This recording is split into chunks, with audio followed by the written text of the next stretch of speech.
एक श्लोक के भी टीका से ठीक से व्याख्या किया जाए तो वह 3 महीने में समाप्त हो सकता है। तो भागवत के एक श्लोक की टीका ठीक से किया जाए तो 3 महीना लगता है। तो 18,000 श्लोक है, तो 18 गुना 3 54,000 54,000 महीने लगने वाले। लगभग 4,500 साल में भागवत सप्ताह की व्याख्या हो सकती है ठीक से, श्रील प्रभुपाद की कैलकुलेशन के हिसाब से। मनुष्य की आयु तो 100 साल है जब, और रोज भागवत की कथा 24 घंटा ही सुने तो आप सोचिए कहाँ 4,000 साल लगने और कहाँ 100 साल। तो इतना विशाल और विशद ग्रंथ है, और इस ग्रंथ को 7 दिन में समाप्त करने की प्रयत्न होता है। तो लोग ना कुछ समझ पाते हैं, ना पहले की समझ पाता, ना बीच का समझ पाता, ना अंत का, कुछ भी नहीं समझ पाता। हाँ जी, भागवत कथा में भाग लिए, भागवत कथा चल रही, बस इतनी। तो ऐसे विशाल ग्रंथ है। तो ये 2 तरह के ये भ्रांति है और ये दोष देखा जाए तो इसके वजह से लोगों को भागवत ग्रंथ के बारे में कुछ समझ ही नहीं आता। एक तो इतना विशाल ग्रंथ है, वेदांत सूत्र की भाष्य है, तो इसके लिए समझने के लिए बुद्धि की भी जरूरत है, और तरह तरह के तथ्य इसमें समावित है। मायावादी लोगों के लिए भी भागवत है, और निर्विशेषवादियों के लिए भी भागवत है, भक्तों के लिए भागवत है, कर्मी लोगों के लिए भागवत वर्ण है, ज्ञानी लोगों के लिए भागवत में कुछ ना कुछ वर्ण। सुखदेव महाराज तो हर तरह के लोगों के लिए भागवत की विषय वस्तु में थोड़ी थोड़ी करके दी है। तो इतने बड़े ग्रंथों को पढ़ के भक्ति का जो निर्यास है वो जान पाना बहुत आसान नहीं है, कठिन है। किंतु कोई भी व्यक्ति वृंदावन दास ठाकुर के चैतन्य भागवत की पढ़ाई कर ले या श्रवण कर ले तो उसके लिए भागवत की जो सार वस्तु है वो बहुत आसानी से उसको प्राप्त हो जाता है। ऐसी परिस्थिति में सामान्य व्यक्ति के लिए वृंदावन दास ठाकुर की तो चैतन्य भागवत की पढ़ना अत्यंत सहायक है, क्योंकि इस तरह से भक्ति कृष्ण चैतन्य महाप्रभु तथा नित्यानंद प्रभु को ठीक से समझा जा सकता है, ठीक से समझा जा सकता है। तो प्रभुपाद यहाँ पर लिखते हैं क्यों चैतन्य भागवत की इतनी महिमा है जो वृंदावन दास ठाकुर ने वर्णन किया। फिर आगे कहते हैं, रूप गोस्वामी पाद कहते हैं, श्रुति स्थिति पुराणादि पंचरात्रिक विधिम बिना एकांतिक हरेर भक्ति उत्पातये कल्पते। भगवत भक्ति जो उपनिषद पुराणों नारद पंचरात्र आदि प्रामाणिक वैदिक ग्रंथों की उपेक्षा करता है, समाज के लिए अनावश्यक उत्पात मात्र है। तो वो मनमानी ढंग से भक्ति करने के लिए प्रयत्न करता है, श्रुति स्थिति पुराण आदि के उपेक्षा कर देता है, शास्त्र सम्मत भक्ति करना नहीं चाहता है, शास्त्र में जो रास्ता बताया गया उसको अनुसरण नहीं करता है ना, पालन नहीं करता है।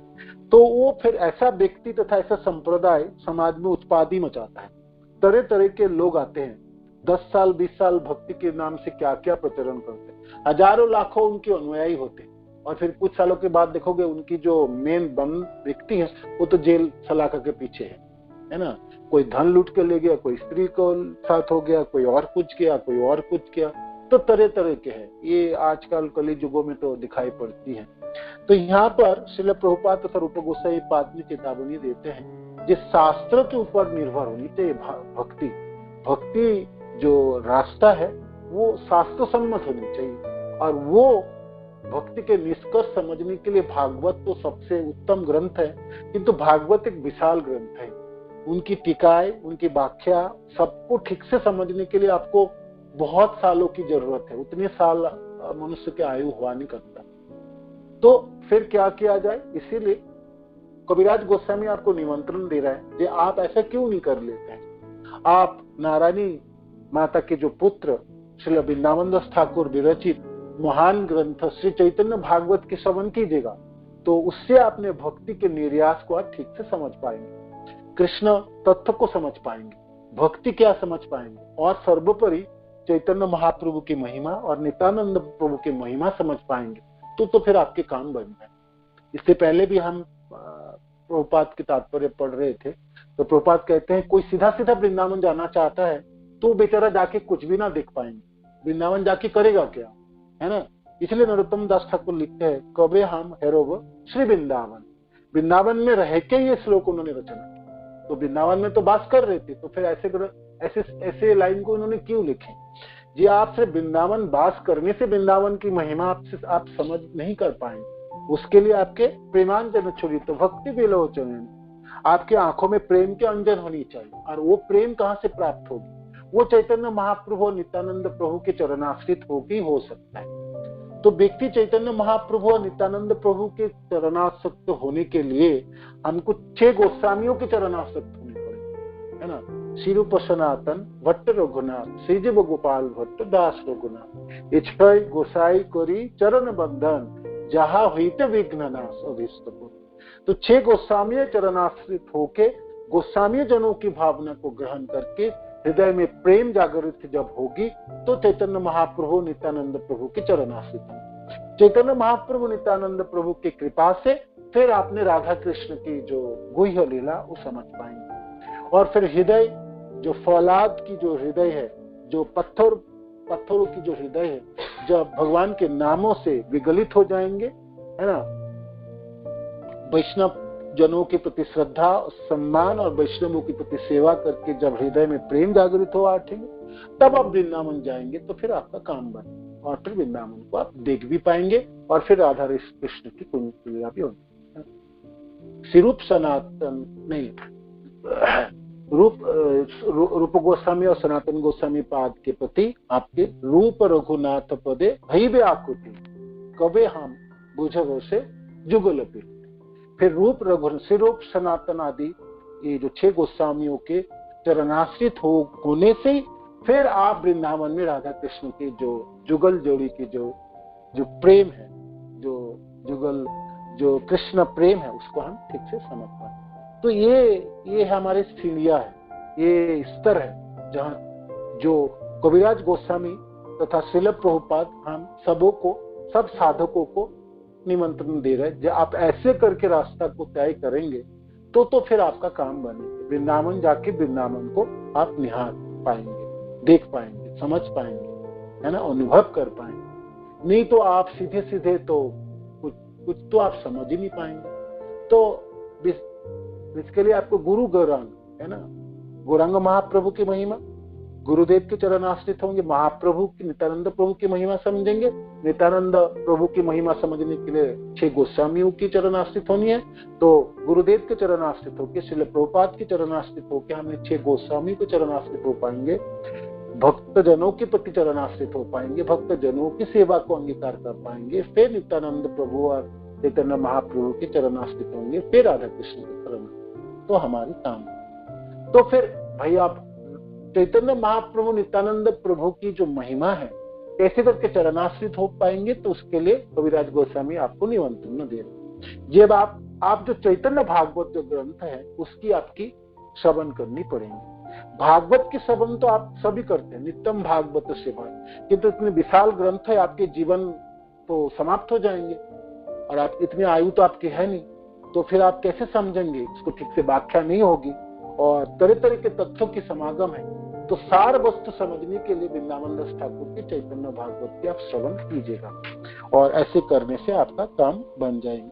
भागवते जत भक्ति सिद्धांते रसार लिखिया चनिहा जानी करिया उद्धार।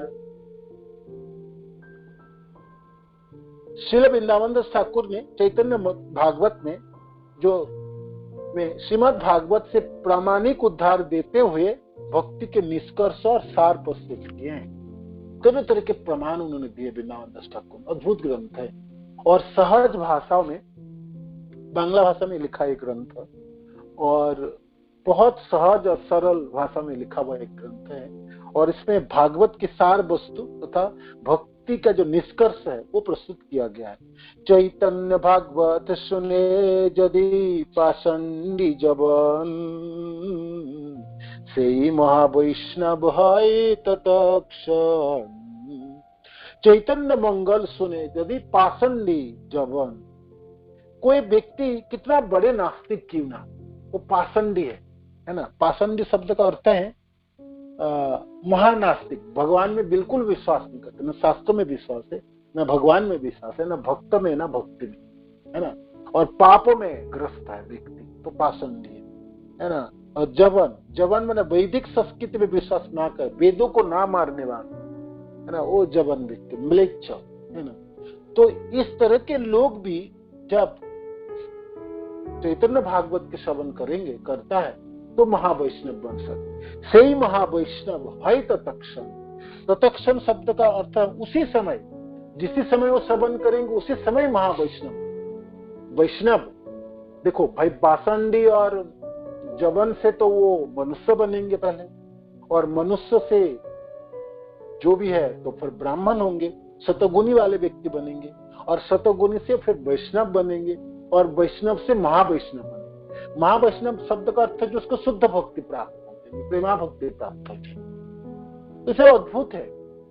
कविराज गोस्वामी ऐसा नहीं बोल रहे जी भाई अपनी ग्रंथ तो है नहीं उनके अपनी ग्रंथ तो चैतन्य चरितामृत की रचना कर, वो श्रील वृंदावन दास ठाकुर की चैतन्य भागवत की महिमा वर्णन कर। तो ऐसा नहीं है जो चापलूसी कर रहे हैं।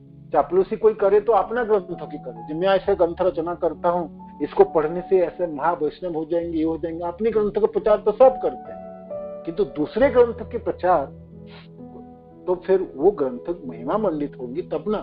तो उस लाइनों में चैतन्य महाप्रभु की जीवनी रचना कर रहे हैं, और दूसरे जीवनीकार हैं जो वृंदावन दास ठाकुर उनसे पहले, तो उनकी महिमा वर्णन कर। और वृंदावन कविराज गोस्वामी आप जानते हैं कितने बड़े वैष्णव है। तो एक महान वैष्णवी दूसरे महान वैष्णव के गुणों को समझ सकता है, उनके शास्त्रों की मोल समझ सकता है। आम आदमी क्या समझ सकते हैं? जैसे कोई भक्ति के कोई ग्रंथ हो तो भक्त ही समझ सकता है, भक्त ही उनको सराहना कर सकता है, भक्त ही उनको यथार्थ मूल्यांकन कर सकते हैं, है ना। और भक्त तथा सामान्य व्यक्ति को क्या पता है ना। सामान्य व्यक्ति के भाई आलू की और टमाटो को भाव जान सकता है, न्यूज़पेपर के खबर सुन सकता है, आपको शेयर मार्केट की खबर जान सकता है, और दैनंदिन खबर की बात ही जान सकता। भक्ति के बारे में क्या जान सकता हो और क्या बोलेगा आपको बताइए। किंतु भक्त ही आप समझ सकते हैं। तो इसने म्यूट किया।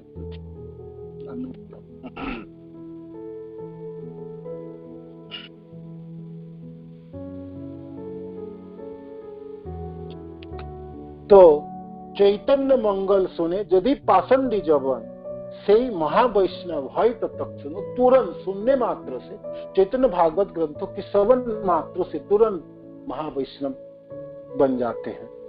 मनुष्य रचिते नरे ऐछे ग्रंथ धन्य, वृंदावन दास मुखे वक्ता श्री चैतन्य। मनुष्य रचिते नारे ऐछे ग्रंथ धन्य। किसी मनुष्य ने ऐसा ग्रंथ नहीं रचना कर सकता है, ये ऐसे महान ग्रंथ हैं, है ना। इस पुस्तक का विषय इतना भव्य है कि लगता है कि मानो श्री वृंदावन दास ठाकुर की रचना के माध्यम से साक्षात श्री चैतन्य महाप्रभु स्वयं बोल रहे हैं। चैतन्य महाप्रभु स्वयं बोल रहे हैं, और लिखते समय सिर्फ कलम चला है वृंदावन दास ठाकुर। ये तो किसी मनुष्य ऐसे अद्भुत ग्रंथ की रचना कैसे कर सकता है। मनुष्य रचित नारे ऐछे ग्रंथ, वृंदावन दास मुखे वक्ता श्री चैतन्य।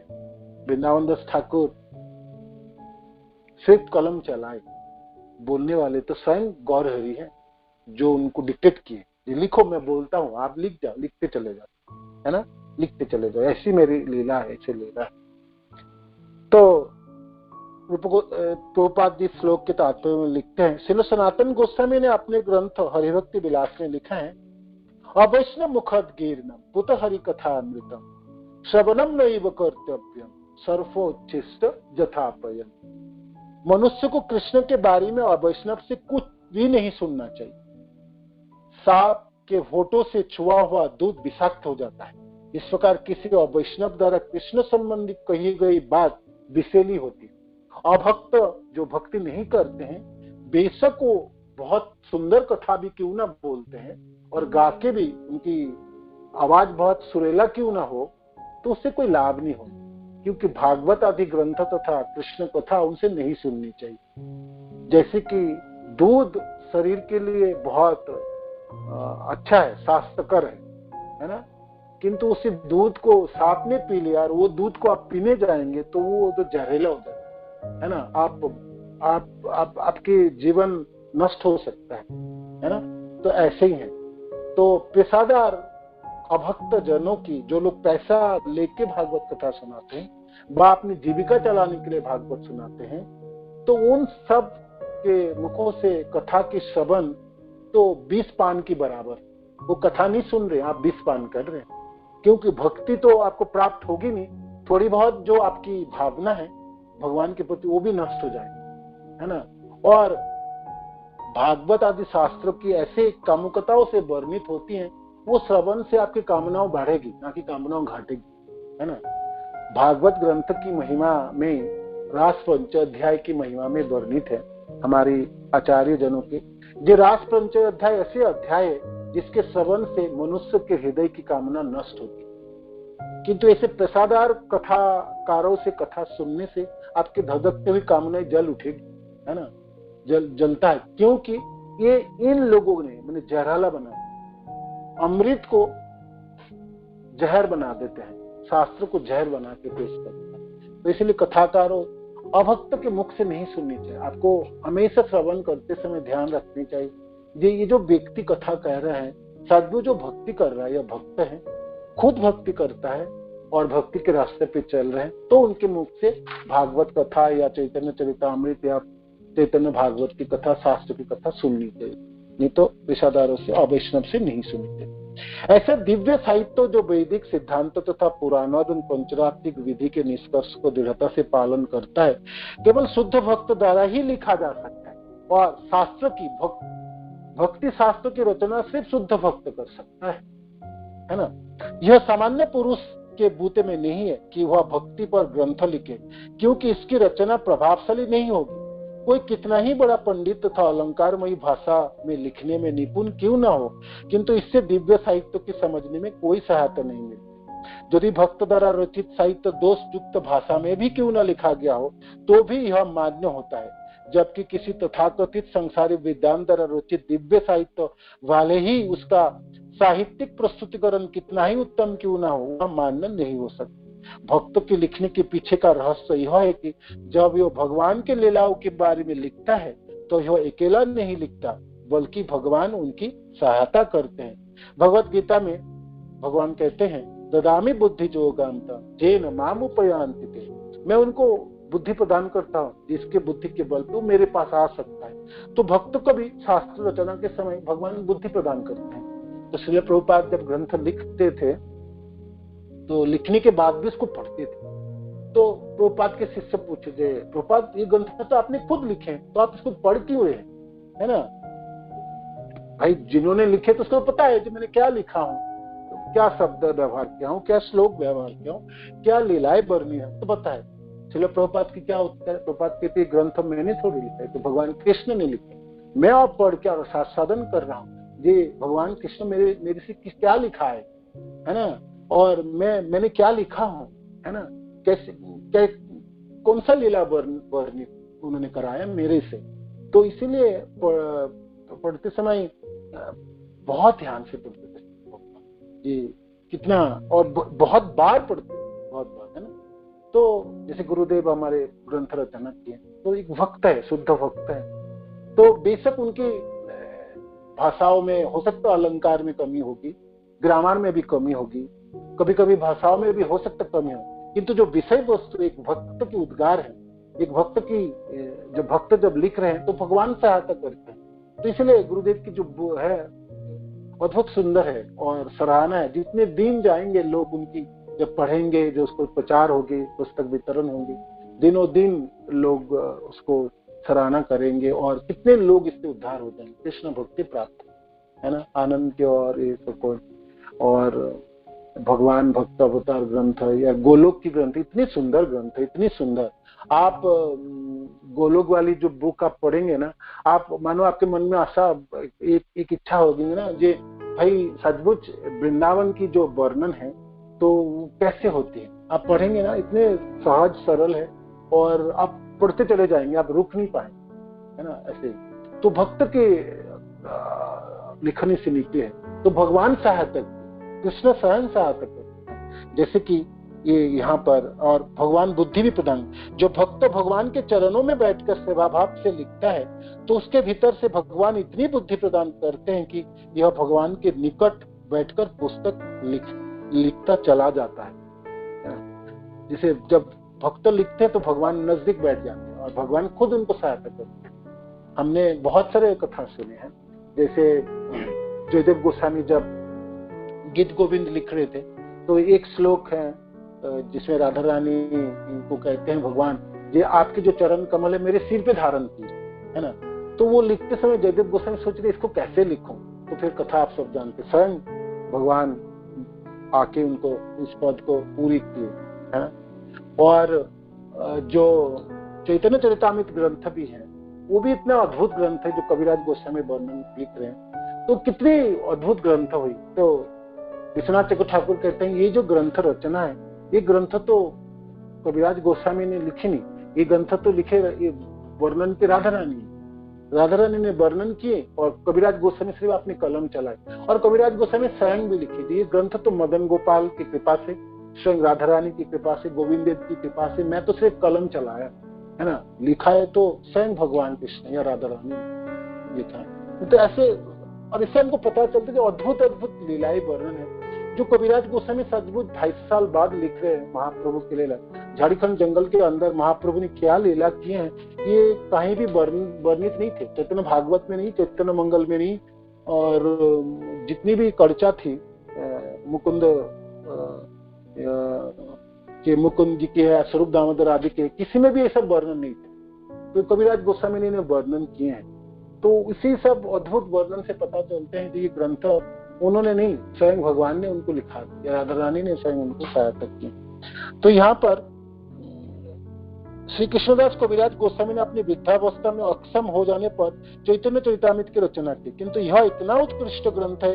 श्रील भक्ति सिद्धांत सरस्वती गोस्वामी महाराज कहा करते थे कि एक समय ऐसा आएगा जब संसार के लोग श्री चैतन्य चरितामृत पढ़ने के लिए बांग्ला भाषा सीखेंगे। हम श्री चैतन्य चरितामृत के अंग्रेजी में प्रस्तुत कर रहे हैं, श्रील प्रभुपाद का वर्णन करते हैं, और यह नहीं जानते कि यह कितना सफल होगा।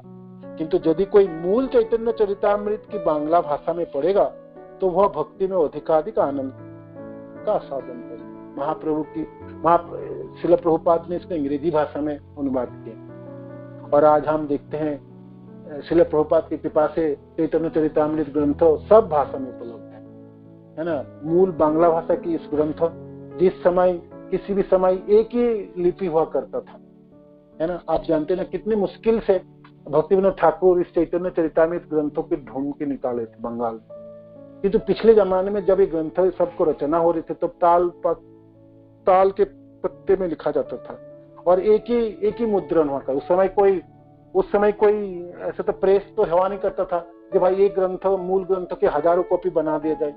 तो लेखक जो है, जो ग्रंथकार है, एक ही ग्रंथ रचना कर पाते हैं, और कोई उनके लिपि भी बनाए, माने उनको दूसरे कॉपी भी बनाना वो बहुत आसान काम नहीं था, असंभव था। तो इसीलिए कॉपी उपलब्ध नहीं थे। जैसे गुरुदेव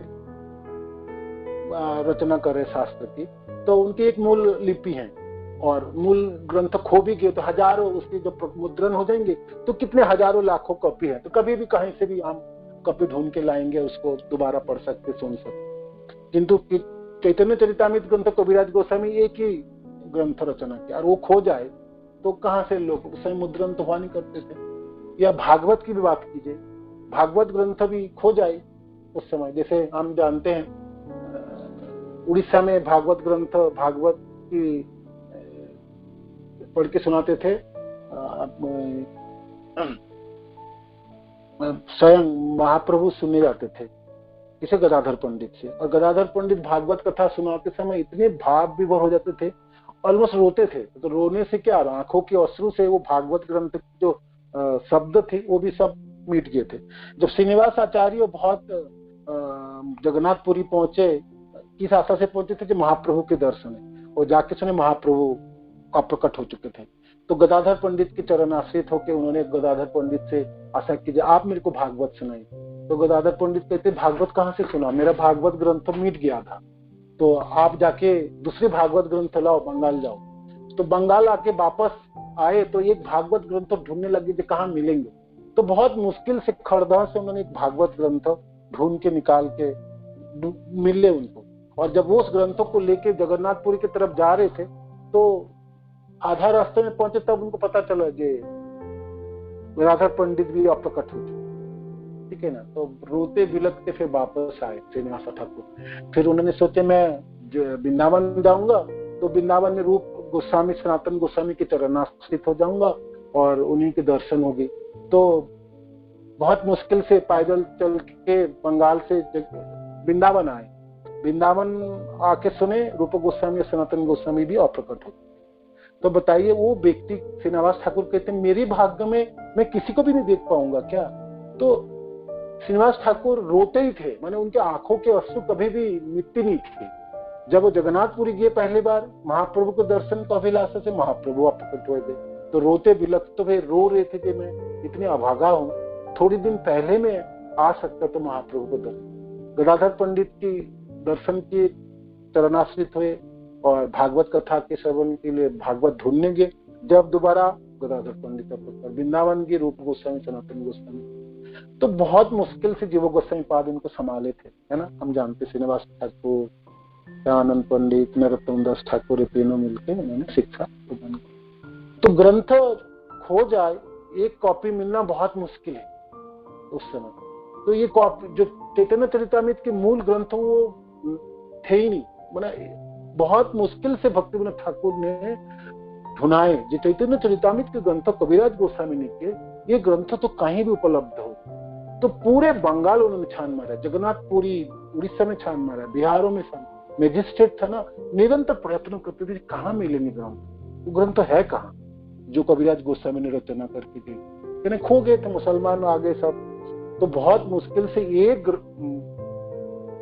लिपि उनको प्राप्त हुई और उसके बाद उन्होंने मुद्रण कराई।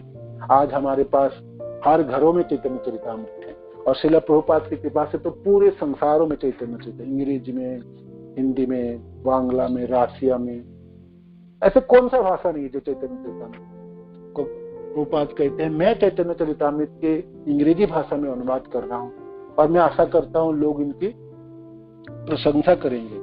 आज हम देख रहे हैं श्रील प्रभुपाद की कृपा से साजबूत प्रशंसा क्या, सारे लोग कृतार्थ धन्य है प्रभुपाद की कृपा से, दया से।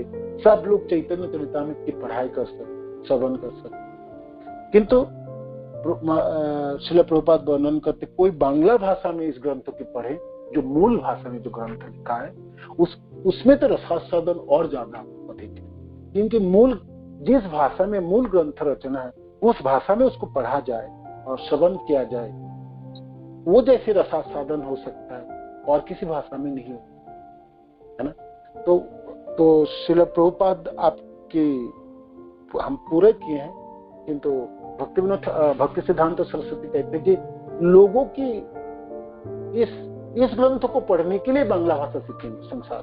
और सच हो यार, कितने हम देखते हैं पाश्चात्य देश के लोग बांग्ला भाषा सिर्फ इसीलिए सीखते हैं जी भाषा में बातें करेंगे, ये नहीं, चैतन्य चरितामृत ग्रंथों की पढ़ाई हो, चैतन्य भागवत की पढ़ाई कर, दोनों ग्रंथ बांग्ला भाषा में। और हमारे आचार्यों की 6 गोस्वामियों से 4 गोस्वामी तो बंगाल प्रदेश से हैं, तो उन लोगों की भी रचना बांग्ला में है।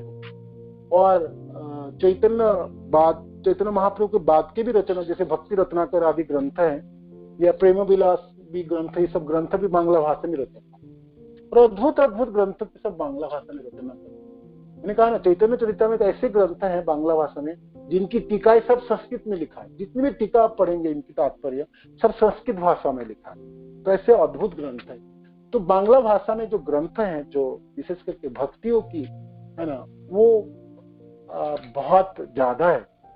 तो भक्त जनों की इच्छा रहती, उत्कंठा, जो हम बांग्ला भाषा सीख ले तो मूल ग्रंथों को पढ़ पाए, है ना। तो इसीलिए आज हम देखते हैं पाश्चात्य देशों के कितने सारे भक्त हैं और बांग्ला भाषा बोलते भी हैं और क्लासेस इतने सुंदर करते हैं। और आपको नहीं लगेंगे जो लोग बंगाली नहीं, जैसे जयप्रताप महाराज के भी लीजिए, इतने सुंदर बांग्ला है और बांग्ला भाषा में पता है और बांग्ला भाषा में रचना भी उन्होंने कर रहे हैं। और तो पूरे चैतन्य चरितामृत की बांग्ला भाषा में क्लासेस करते हैं और हालांकि बांग्ला उनकी मदर टंग नहीं है, तो अमेरिका की है ना। और भक्ति रसामृत महाराज भी गुजरात के, वो भी बांग्ला बोलते, इतने सुंदर, और बांग्ला भाषा में चैतन्य चरितामृत की क्लासेस भी होती। तो बहुत सारे भक्त हैं, बहुत आज बांग्ला भाषा को सीखे, इसलिए जी चैतन्य चरितामृत पढ़ पाएंगे। राधा गोविंद महाराज कहते हैं, मैंने तो एक बार मैंने पढ़ा, शुरू किया मैंने, और मैं बांग्ला भाषा सीख गया। हालांकि हिंदी और बांग्ला में बहुत ज्यादा भेद नहीं है, तो सीखना आसान है। ये तो हाँ, जो लोग अंग्रेजी जिनके मदर टंग है, उन लोगों के लिए बांग्ला भाषा सीखना कठिन है, किंतु लोग बहुत कठिनाइयों से भी सीखते हैं। एक ही उनकी उद्देश्य रहते हैं, जो चैतन्य चरितामृत या चैतन्य भागवत की हम पढ़ेंगे और श्रवण करेंगे, तो ये है। तो श्रील प्रभुपाद यहाँ कहते हैं, यदि कोई मूल चैतन्य चरितामृत की बांग्ला भाषा में पढ़ेगा तो वह भक्ति में अधिकाधिक आनंद का आस्वादन करेगा। तो ये ग्रंथ की महिमा हुई, और ग्रंथ की रचना, ये सब अद्भुत ग्रंथ की रचना भक्तजन किए हैं, किंतु भक्तजनों की सहायता स्वयं कृष्ण करते हैं या राधा रानी स्वयं करते हैं। वृंदावन दास पदे कठिन नमस्कार, ऐछे ग्रंथ करिते हो तारिला संसार। वृंदावन ठाकुर की चरणों में तो करोड़ों कोटि कोटि प्रणाम। ऐसे अद्भुत ग्रंथ की उन्होंने रचना करके पूरे संसार को उद्धार कर, तारिल संसार, तारिल संसार। नारायणी चैतन्य उच्छिष्ट भजन, तार भजन मिला श्री दास वृंदावन। नारायणी देवी जो चैतन्य महाप्रभु का झूठन खाया करती थी, श्रील वृंदावन दास ठाकुर उसी के कोख में जन्मे थे। आप जब जानते ही, नारायणी देवी श्रीवास ठाकुर के भातीजे हैं, भाई के पुत्री हैं। और मालिनी देवी, ये नारायणी जो छोटी जो बच्ची थी, ये अपनी चाचा की या चाची के पास ही रहती है ना। और मालिनी देवी बहुत प्यार करती थी अपने बच्चों जैसे, तो वो इन दोनों को ही माता पिता मानते और इनके घर पे ही रहते।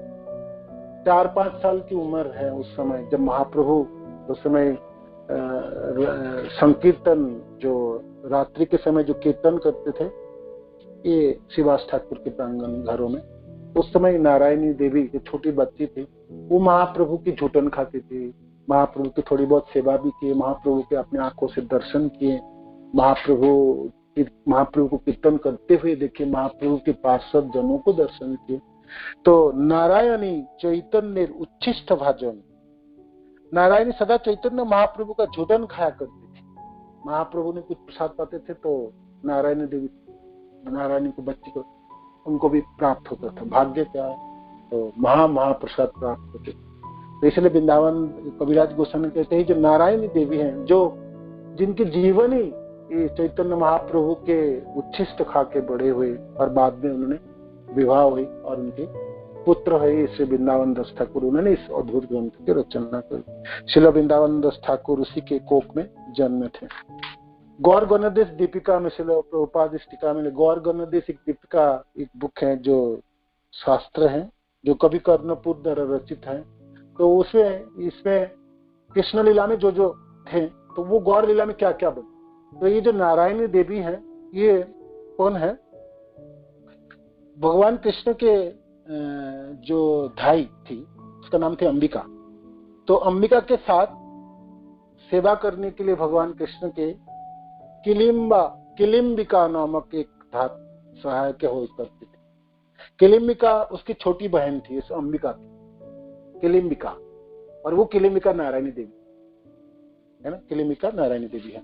श्री चैतन्य के अवतार के समय यही किलिम्बिका श्री चैतन्य महाप्रभु का झूठन खाया करती थी, जो नारायणी देवी थी, है ना। यह किलिम्बिका नारायणी थी जो श्रीवास ठाकुर के भांजी थी। बाद में जब वह बड़ी हुई और उसकी शादी हो गई, तो उसकी कोख से श्रील वृंदावन दास ठाकुर का जन्म हुआ।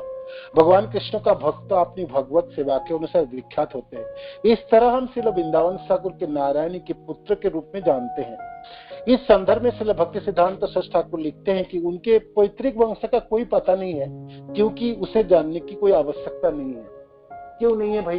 पिता के नाम इतने विख्यात नहीं है, माँ के नाम से वृंदावन दास ठाकुर विख्यात है, क्योंकि नारायण देवी भक्ति थी, भक्तिन थी, है ना। और महाप्रभु स्वयं उन्होंने दर्शन, उनके पिता किसी वजह से भक्त नहीं बने और कम समय में उनकी देहांत हो गए थे, इसलिए उनके पिता के वर्णन कहीं भी नहीं मिलते। और ना वृंदावन दास ठाकुर ने अपने चैतन्य भागवत में वर्णन किया। थोड़ी बहुत वर्णन, एक तो ये जो सब भक्त लोग हैं अपने बारे में वर्णन करते ही नहीं है, और अपनी कोई महिमाएं लोग वर्णन नहीं करते, और किए भी है तो एक दो श्लोक में है, आधा श्लोकों में। और नारायण देवी के उन्होंने वर्णन किए माँ के रूप में, क्योंकि नारायण देवी चैतन्य महाप्रभु की कृपा पात्री थी, और उनके पिताजी ने भक्त नहीं बने, तो वृंदावन दास ठाकुर अपने पिता के वर्णन किए ही नहीं। तो इसीलिए भक्ति सिद्धांत सरस्वती ठाकुर कहते हैं कि उसके पैतृक परिचय पता ही नहीं है, माने उसने उनके वंश परंपरा पता नहीं। किंतु हाँ, ये नारायण देवी के विवाह हुई थी माम गाछी ये जगह है, और वहां पर जन्म हुए ये वृंदावन दास ठाकुर के, और वो उनके वासस्थान भी हैं। जो अभी मायापुर की परिक्रमा हुआ करते भक्त लोग जाते हैं, माम गाछी जगह नाम माम गाछी, जहाँ वृंदावन दास ठाकुर के जन्म स्थान। आप भी कभी गुरु महाराज के साथ जाएंगे तो माम गाछी जाते हैं भक्त लोग, और सब कथा वृंदावन दास ठाकुर की जन्म लीलाएं, नारायण देवी के साथ महाप्रभु कैसे नारायण देवी के ऊपर कृपा की, ये सब है। और फिर वृंदावन दास ठाकुर आप सब जानते ही हैं, नित्यानंद प्रभु के प्रत्यक्ष शिष्य है, नित्यानंद प्रभु से दीक्षित शिष्य है ना, गुरुदेव है उनके नित्यानंद प्रभु। तो ये वृंदावन दास ठाकुर के ग्रंथ और उनकी महिमा आगे वर्णन होगी, कल हम पढ़ेंगे इसको, है ना। तो हम श्लोक यहाँ तक ही पढ़े आज 41 तक, कल हम आगे पढ़ेंगे इसको। ये चैतन्य भागवत की महिमा वर्णन कर रहे हैं वृंदावन दास ठाकुर, चैतन्य चरितामृत की नहीं, चैतन्य भागवत ग्रंथ की बात है ना। तो उसकी कथा हम सुन रहे हैं। हरे कृष्ण। श्रील प्रभुपाद की जय, गुरु महाराज की निताय गौ प्रेमानंद। हरे प्रभु जी लिखते हैं प्रश्न Sundar Prabhu, those who don't study Chaitanya Bhagavat then he will not get prema bhakti. जो लोग चैतन्य भागवत नहीं पढ़ेंगे, नहीं सुनेंगे, तो प्रेमा भक्ति नहीं प्राप्त करेंगे क्या? नहीं, ऐसा बात नहीं है। कबीराज गोस्वामी कहते हैं उनको किसी को बहुत जल्दी प्रेम प्राप्त करना है और सहज से प्राप्त करना है, आसानी से प्राप्त करना है, तो उनको चैतन्य भागवत पढ़े। और वो व्यक्ति मानो कि अधम है, पाषंडी है, नास्तिक है, तभी भी उसको प्राप्त हो जाएगी। मानो कि आप में कुछ कमी भी है, जैसे हम देखते हैं ना, कि भाई भक्ति ठीक से हो नहीं रहा है, प्रगति हो नहीं रहा है, अपराध में फंस गए, पाप से फंस गए, या तरह तरह के कर्मों से फंस गए, ज्ञान के चपेट में आ गए, तो वो सब लोग को भी प्रेमा भक्ति प्राप्त हो जाए आसानी से। ये इसकी वर्णन की है। ऐसा नहीं है जो भागवत श्रवण करने से प्रेमा भक्ति नहीं प्राप्त हो, किंतु भागवत श्रवण करके प्रेमा भक्ति प्राप्त कर पाना इतने विस्तृत ग्रंथ है। प्रभुपाद स्वयं उसके तात्पर्य लिखे, जो इतने विस्तृत ग्रंथ से आपको भक्ति के सार वस्तु उठा लेना बहुत भारी पड़ेंगे, बहुत समय की जरूरत है। लेकिन भागवत की श्लोक की व्याख्या आपको एक एक श्लोक की व्याख्या 3 करने के लिए ठीक से व्याख्या होगी 3 महीने सब, तो उतने आयु तो है ही नहीं मनुष्य को, कैसे करेंगे भागवत से? तो इसीलिए आपको सहज रास्ता वर्णन कर रहे हैं कबीराज गोस्वामी, श्रील प्रभुपाद उसकी सराहना करते हैं। जो आपको बहुत जल्दी प्रेमा भक्ति पाना है और आप में मानो कि कुछ कमी भी है, साधन में हो, भावनाओं में हो, तो उसकी कमी पूरी हो जाएगी आपकी और आपको प्रेमा भक्ति प्राप्त हो जाएगी चैतन्य भागवत ग्रंथ सुनने से। ठीक है। और चैतन्य चरितामृत को तो हम सुन ही रहे, चैतन्य भागवत भी हम सुन सकते हैं, ऐसे बात नहीं। सबसे बड़ी बात है चैतन्य भागवत जो ग्रंथ है, इस ग्रंथ के ऊपर जो तात्पर्य है श्रील भक्ति सिद्धांत ठाकुर की है। 4 वॉल्यूम में तात्पर्य है और अद्भुत सुंदर है। हर जगह की वर्णन उन्होंने किए, चैतन्य पार्षद कौन कहाँ पर कैसे हैं, अद्भुत सुंदर। कि चैतन्य भक्ति विनोद ठाकुर की सबसे विस्तृत तात्पर्य चैतन्य भागवत। हमारे परम गुरु चैतन्य एक तो चैतन्य भागवत के ऊपर तात्पर्य लिखते और चैतन्य चरितामृत के तात्पर्य श्रील प्रभुपाद ने लिखे, चैतन्य दोनों आचार्य हमारे जो भक्त साधक की जो इच्छा है, माने कोई चाहे जब मैं भाई श्रवण कर भी लूं तो सुन सकते, उसके आपको बना बना के दिए हैं, सिर्फ आपको पढ़नी है या सुननी है। तो ये है इस प्रश्न के उत्तर। ठीक है, हरे कृष्ण। तो और किसी को कोई प्रश्न है आज की कथाओं में?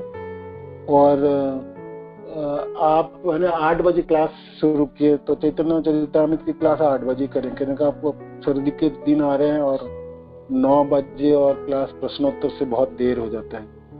तो मैं उम्मीद करता हूँ आप लोगों को समय परिवर्तन ठीक है और सब लोग, आप लोग इससे अब कोई परेशानी तो नहीं है, ऐसे तो नहीं है ना? तो आप लोग ग्रुप में भी डाल दीजिए, हाँ ये समय आप लोग को सूट करता है।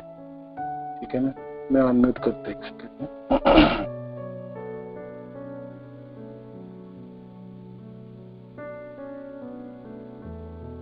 हरे कृष्णा।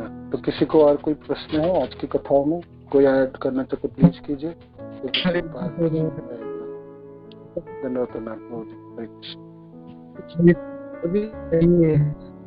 ये नारायणी माता जी कौन थी? आपने क्या बताया कृष्ण लीला में, एक बार दोबारा से बता देंगे क्या?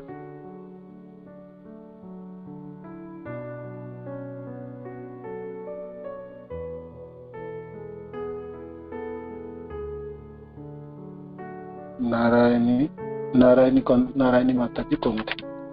तो ये गौर गणदेश दीपिका में जो कवि कर्णपुर की है, तो उसमें श्लोक है ये, अंबिकाया ससाजासिन नामना श्रील किलिम्बिका कृष्ण उच्छिष्ट प्रभुंजान शेयम नारायणी मता। जब भगवान कृष्ण शिशु थे तब अंबिका नामक स्त्री ने उन्हें पाला था। तो धाइमा थी अंबिका, धाइमा उनके पालन पोषण की थी।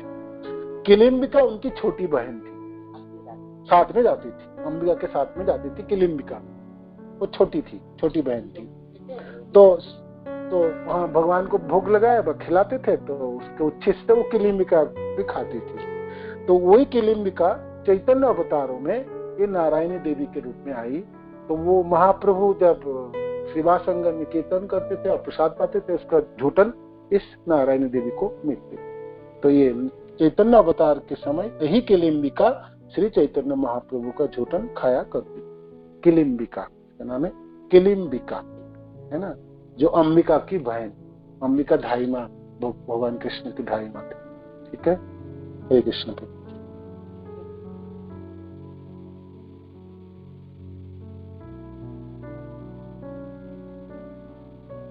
हरे कृष्णा।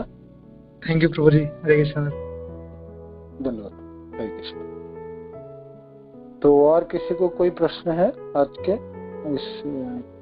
और कोई कुछ ऐड करना चाहते हैं अपने? हरे कृष्णा प्रभु जी, दंडवत प्रणाम। दंडवत में प्रभु जी, हम जैसे हरे कृष्णा महामंत्र जप करते हैं तो उससे भी हमें प्रेम प्राप्त हो सकता है ना भगवान जी? क्या हाँ, उसमें प्रेम प्राप्त हो सकता है, उसमें कोई संदेह नहीं है। किंतु महाप्रभु ने वर्णन के पिछले मंत्र से, ये आप अपराध है तो फिर आप अपराध के साथ आप हरे कृष्ण महामंत्र जपेंगे तो फिर आपने एक जन्म क्या, कितने जन्म भी आप जपते रहेंगे, प्रेम प्राप्ति नहीं होगी। एक ही शर्त है, अपराध नहीं होनी चाहिए। अपराध के बिना आपको जपनी है ना, अपराध के बिना जपने से प्रेम प्राप्ति होगी। महाप्रभु ऐसा कहता है। श्लोक क्या था?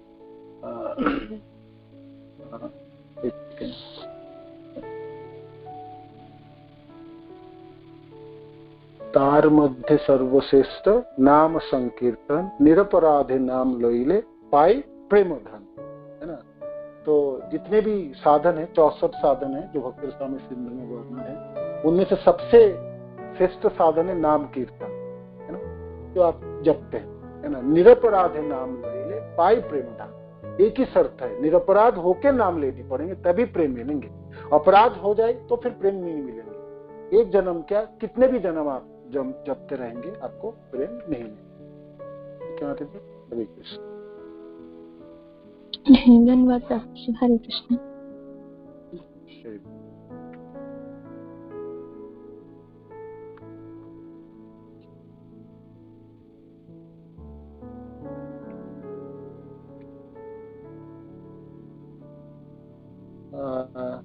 Time okay. राधा श्याम सुंदर प्रभु ने मेरा भाई yes right time Prabhu ji. Yes Prabhu ji right time. Thank you for answer. This time is okay. ठीक है, तो फिर इसी टाइम ही करेंगे। अच्छा है, 9 बजे तक क्लास समाप्त हो जाएंगे। हरे कृष्णा। तो कोई प्रश्न और नहीं है, कुछ ने कुछ ऐड नहीं करना चाहते? हरे कृष्णा, धन्यवाद, प्रणाम प्रभु जी। धन्यवाद माता जी। प्रभु जी क्लास जल्दी शुरू कर दी, मैं तो सारी क्लास निकल गई। कोई बात नहीं, रिकॉर्डिंग आप सुन लेना, क्योंकि आधा रिकॉर्डिंग हो ही नहीं आज। वो कोई बात नहीं, आज से ना आप अभी से क्लास सब 8 बजे होंगे माता जी।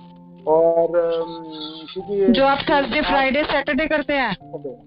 हाँ, और हो सकता है ये सुंदर निताई प्रभु बात करके वो भी बाकी क्लासेस भी मेरे को लगता है 8 बजे करने में लेट हो जाता है ना, 9 से 10, तो देखेंगे। किंतु हाँ, चैतन्य चैतन्य की क्लास थर्सडे फ्राइडे सैटरडे ये 8 बजे से हो गया, 8 to 9।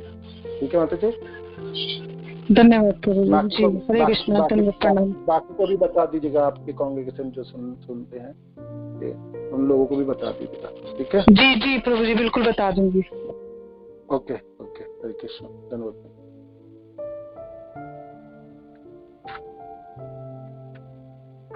वंशाकल्पतरुभ्यश्च कृपा सिन्धुभ्यैव च पतितानां पावनेभ्यो वैष्णवेभ्यो नमः।